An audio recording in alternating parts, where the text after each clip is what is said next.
नमस्कार, आप सभी दर्शकों का स्वागत है एक बार फिर से हमारे YouTube चैनल संगीता जी दमन में।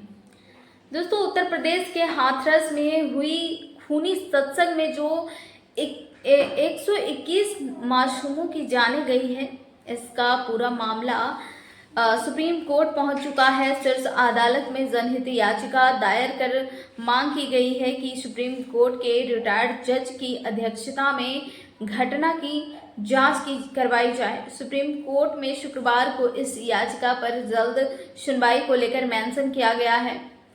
दोस्तों, जिस तरीके से यहाँ पर इस सत्संग में 121 मासूमों की जान गई है, इसका जिम्मेदार कौन है? आखिर जो जिम्मेदार है उसे अभी तक गिरफ्तार क्यों नहीं किया गया है? वो क्यों छिपा हुआ है? ये बहुत बड़ा सवाल है।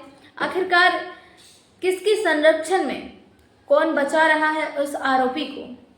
121 मासूमों की जाने गई है। आखिर कहाँ थी प्रशासन? दोस्तों, ये बहुत बड़ा सवाल है, जहाँ पर हमारे प्रधानमंत्री जी कुछ समय पहले ये कह रहे थे कि ये मोदी का परिवार है। तो क्या जिनकी जाने गई है वो मोदी का परिवार नहीं था? आज तक उन्हें कोई भी आर्थिक मदद नहीं दी गई है। जिनकी जानें बचाई जा सकती थी वो उनकी जानें भी चली गई है। उनको उचित इलाज नहीं मिल पाया, जिसके कारण कितने लोगों को बेड नहीं मिल पाया, कितने लोग बिना इलाज के मर गए। जो बच सकते थे उनकी जानें चली गई। दोस्तों, बहुत बड़ा कारण है हमारे देश में कि बड़ी बड़ी बातें तो की जाती है, लेकिन जो स्तर पर काम होना चाहिए, जो स्तर पर विकास होना चाहिए, उस स्तर पर विकास नहीं हो पा रहा है। दोस्तों, सुप्रीम कोर्ट में ये मामला चला गया है और जल्द से जल्द इस पर सुनवाई की मांग की गई है। और कोर्ट ने कहा इस मामले में मुख्य न्यायाधीश डीवाई चंद्रचूड़ को अवगत करवाया जाए। अदालत के निर्देश के बाद याचिकाकर्ता के मुख्य न्यायाधीश को भी जल्द सुनवाई की मांग को लेकर मेल भेज दिया गया है। दोस्तों, इस मेल में कहा गया है कि सुप्रीम कोर्ट के रिटायर्ड जज की अध्यक्षता में जांच सदस्यों वाली कमेटी का गठन किया जाए, जो हाथरस हादसे की जांच करे। भविष्य में इस तरह की सार्वजनिक समस्याओं और बड़ी संख्या में लोगों के इकट्ठा होने वाले कार्यक्रम में ऐसी दुर्घटना से बचने के लिए गाइडलाइंस बनाने के लिए मुख्य न्यायाधीश से निर्देश देने की मांग की गई है। मुख्य न्यायाधीश को भेजे गए मेल में आगे कहा गया है कि उत्तर प्रदेश सरकार को हाथरस हादसे पर स्टेट रिपोर्ट दाखिल करने का निर्देश दिया जाए। उन सभी व्यक्तियों और अधिकारियों पर कानूनी कार्रवाई की जाए जिन्होंने लापरवाही बरती है। याचिका में यह भी कहा गया कि भविष्य में भी इस तरीके के आयोजनों में इस तरह की घटना ना घटे, इसे लेकर भी नियम बनाए जाए। ऐसे नियम बनाने के लिए राज्य सरकार को निर्देश देने की मांग भी याचिका में की गई है। कांग्रेस नेता और लोकसभा में विपक्ष के नेता राहुल गांधी ने आज शुक्रवार को हाथरस और अलीगढ़ का दौरा किया। हाथरस में सत्संग के दौरान जान गंवाने वाले ज्यादातर लोग इन्हीं दो जिलों में से रहने वाले थे। राहुल गांधी ने मृतकों के परिजनों से मुलाकात की और उन्हें मदद का आश्वासन दिया। राहुल गांधी ने कहा कि मुआवजे की राशि को बढ़ाया जाना चाहिए, क्योंकि पीड़ित परिवार काफी ज्यादा गरीब है। साथ ही साथ मामले की जांच की जानी चाहिए। मुख्यमंत्री योगी आदित्यनाथ को हाथरस की SIT रिपोर्ट भी सौंप दी गई है। पेज की इस रिपोर्ट में DM और SP सहित करीब 100 लोगों के बयान दर्ज किए गए हैं। सूत्रों ने बताया है कि रिपोर्ट में कुछ राजनीतिक लोग के नामों का भी जिक्र किया गया है। बताया गया है कि इन नेताओं का भी को चुनाव जिताने में बाबा की भूमिका रही है। सूत्रों से मिली जानकारी के मुताबिक रिपोर्ट में राजनीतिक साजिश को लेकर भी बात की गई है। बाबा के सेवादार की भूमिका पर सवाल उठे हैं। दोस्तों ज्यादातर सेवादार से भी अभी बातचीत की जा रही है, ऑनलाइन देखा जा रहा है, सोशल मीडिया पर वीडियो काफी ज्यादा वायरल हो रहा है, जिसमें सेवादार जो महिला होती है वो कहीं ना कहीं बाबा को अंधविश्वास पाखंडवाद में बाबा ने इतना हद तक घेर दिया है कि महिलाओं ने ये तक बताना शुरू कर दिया है कि वो हमारे प्राणनाथ हैं, हम सबके पति हैं, हम मर चुके थे, हमें वापस से बाबा ने जीवित किया है। तो दोस्तों इस हद तक पाखंड बाबा ने फैलाया था और अंधविश्वास के आड़ में वो अपनी दुकानें चला रहे थे।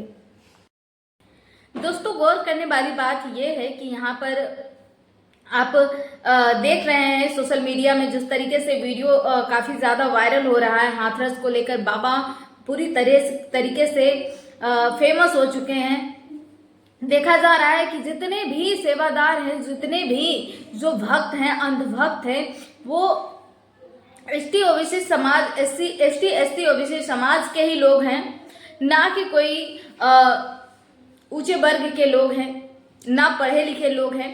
तो ये बाबा जो थे दोस्तों, ये जो अनपढ़ लोग, गांव के लोग थे, उनको ज्यादातर उन लोगों के साथ ये बातें करते थे और बाबा के बातों में वो लोग आने का काम किए हैं।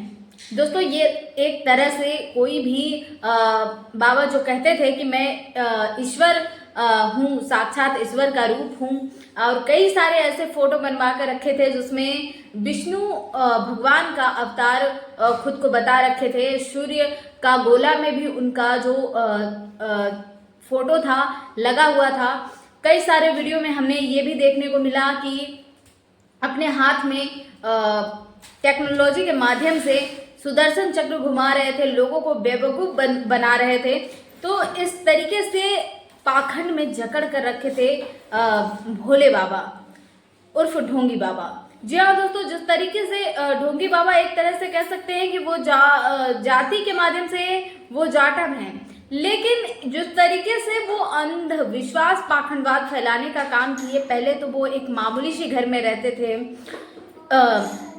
हवलदार का काम उन्होंने छोड़ दिया, फिर अचानक से वो इस दुकानदारी में पहुंच गए, बाबा की दुकानदारी में पहुंच गए। उन्हें लगा कि ऐसा करने से हमारी लाइफ सेट हो सकती है, सेट हो जाएगी, और ऐसा ही हुआ।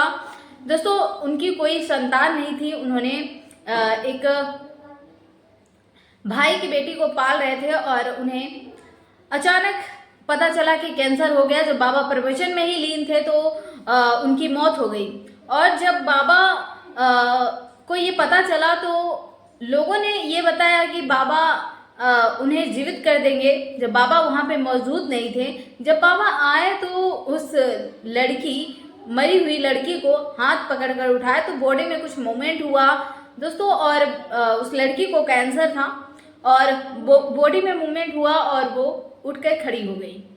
उसके बाद फिर कैंसर था तो इसके वजह से उसकी मृत्यु तो हो ही गई, लेकिन उसकी वजह से बाबा की जो तब तक लोकप्रियता जो थी पूरे एक तरह से कह सकते हैं पूरे देश में फैल चुका था, क्योंकि बहुत ज़्यादा बाबा की जो फैन फॉलोइंग है दूसरे राज्यों में भी है।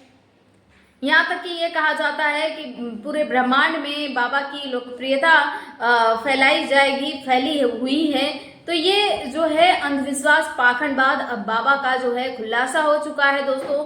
कई सारे भक्त ऐसे हैं जो अपने भोले बाबा को बता रहे हैं कि वो हमारे पति हैं, हम सबके पति हैं, प्राणनाथ हैं, और कई सारे ऐसे चीजें बता रहे हैं। लेकिन कई सारे भक्त ऐसे हैं जिन्होंने अपनों को खोया, जिन्होंने अपनों को गवा दिया। वो ये कह रहे हैं कि सब ढोंग था, अगर वो बाबा होते तो हम सबको ऐसे मुसीबत में छोड़कर नहीं गए होते। दोस्तों इस पर आपकी क्या राय है हमें कमेंट सेक्शन में ज़रूर बताएं। लेकिन आप सभी से एक ही रिक्वेस्ट है कि प्लीज़ इन सभी बाबाओं से बचिए। हम आपको बताना चाहेंगे, अगर विश्व में कोई बाबा है, देश में कोई बाबा हैं और हुए हैं, तो वो सिर्फ और सिर्फ डॉक्टर बाबा साहब भीमराव अंबेडकर हैं। उनके अलावा और कोई बाबा हो ही नहीं सकता। इस पर आपकी क्या राय है हमें कमेंट सेक्शन में ज़रूर बताएं। मिलेंगे नेक्स्ट वीडियो के साथ। इसी के साथ इजाज़त चाहूँगी और आप सभी से रिक्वेस्ट है कि अगर आपने चैनल को सब्सक्राइब नहीं किया है तो प्लीज़ चैनल को सब्सक्राइब करें और वीडियो अगर हमारी आपको अच्छी लगती है तो प्लीज़ वीडियो को लाइक करें और अपने दोस्तों में शेयर करें। नमस्कार। जय भारत, जय संविधान।